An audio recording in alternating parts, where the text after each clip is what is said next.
তোমাদের 60 সেকেন্ড সময় দিলাম, আমাকে কিভাবে কনভিন্স করবে করো।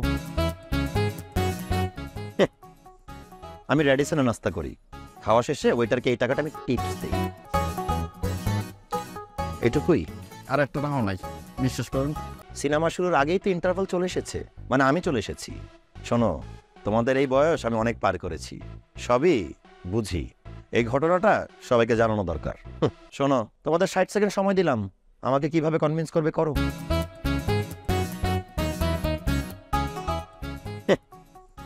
আমি রেডিসনে নাস্তা করি, খাওয়া শেষে ওয়েটারকে এই টাকাটা আমি টিপস দিই,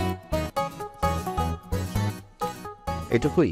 আর একটা টাকাও নাই, বিশ্বাস করুন। বিশ্বাস নইলে মানি ব্যাগ চেক করে দেন। থাক, আমি মানুষের ব্যক্তিগত জিনিস চেক করি না। বাট নাইস ওয়াচ, সুন্দর ঘড়ি।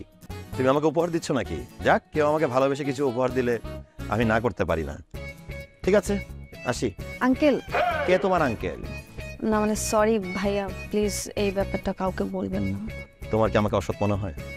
তাছাড়া তোমার প্রেমিক পুরুষ আমাকে দারুণ একটি ঘড়ি উপহার দিয়েছে, সুতরাং এই কথা আমার গোফের উপরে একটুও যাবে না।